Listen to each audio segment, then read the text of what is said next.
di konten kedua saya, yang mana konten pertama saya tentang perkenalan diri. Jadi di konten kedua ini saya akan membahas tentang teori sastra. Teori sastra merupakan bagian dari ilmu sastra, yang mana teori artinya langkah, cara, atau sistem yang harus kita pahami, sedangkan sastra atau susastra yang berasal dari bahasa Sengsakerta yang artinya tulisan yang baik. Jika teman-teman ingin mengetahui peristiwa atau kejadian atau perilaku di masa lampau, maka bacalah karya sastra, karena di dalam karya sastra terdapat berbagai macam ruang lingkup kehidupan di masa lampau. Contohnya, puisi Kerawang Bekasi karya Chairil Anwar, yang mana menceritakan tentang Kerawang dan Bekasi. Pada saat itu, pengarang benar-benar menyaksikan dan melihat bagaimana peristiwa itu terjadi. Kerawang Bekasi karya Chairil Anwar.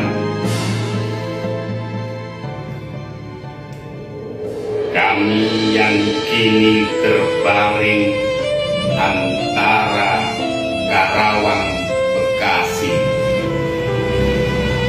tidak bisa teriak merdeka dan angkat senjata lagi. Tapi siapakah yang tidak lagi mendengar deru kami? Terbayang kami maju dan mendekap hati. Kami bicara padamu dalam hening di malam sepi, jika dada rasa hampa dan jam dinding yang berdetak. Kami makin muda yang tinggal tulang diliputi debu.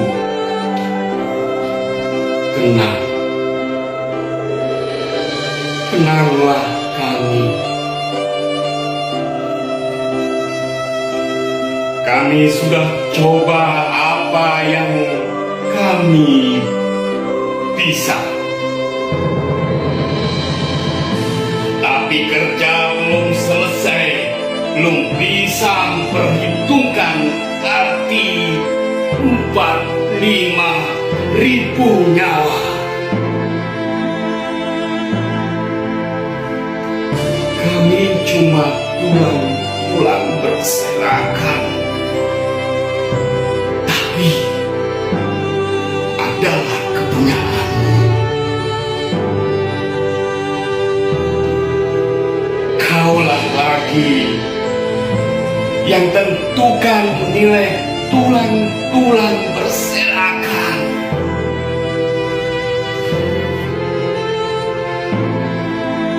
Atau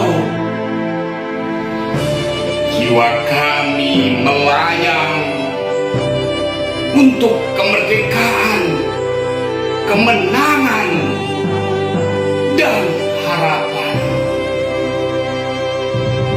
Atau tidak untuk apa-apa.